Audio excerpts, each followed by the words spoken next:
The time has come for me to talk about the expansion and my thoughts so far. I'll start with the new map. I think the Crystal Oasis is a very good omen for the map design of the expansion. As expected, the terrain itself is beautifully designed and there is a lot to do there.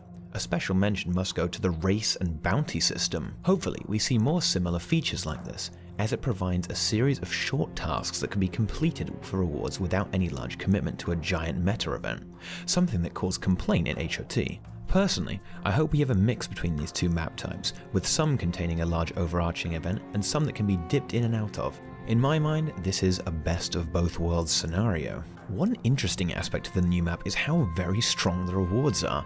Not only are the hard events quite powerful, the random chests about the map yield high quantities of currently expensive crafting materials. It is likely this would be consistent across the expansion.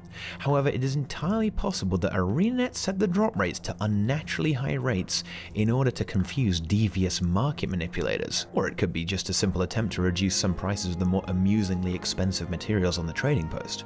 I suppose we'll find out when we get there. Possibly the most exciting part of the expansion is of course the new elite specializations, and having seen them in action I can safely say that this set are very likely what ArenaNet's original vision for elite specs were. They actually mostly change up the gameplay of each profession considerably, with the possible exception of Spellbreaker.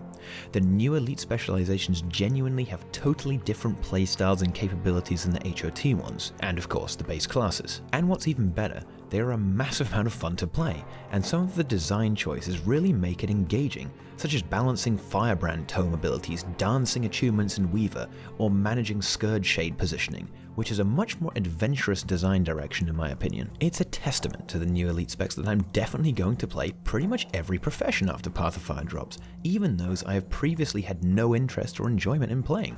There may currently be a few balance problems, even though those will be addressed at launch as we've seen on the forums.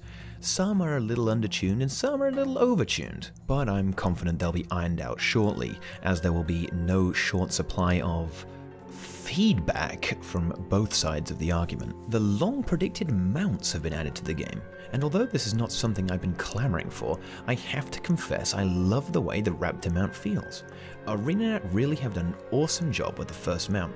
It has a very organic and fluid feel to the controls, and I can only assume that the others will be the same.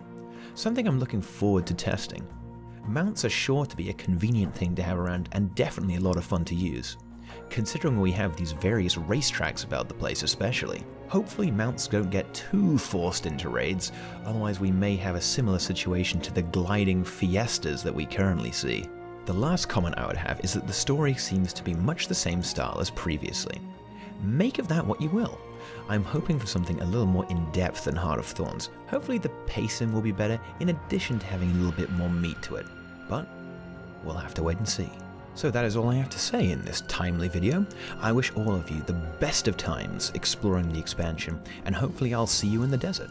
I'll certainly be spending a lot of time there completing everything with the glorious Salt Army. One last thing though, if you're purchasing the expansion, be sure to use your favorite content creator's referral link, whether it be Podcast God MMO Inks, Meta Definer Bootspur, or some irrelevant Twitch streamer. Any of those will do. Thanks for watching guys, and let's get hyped for Path of Fire.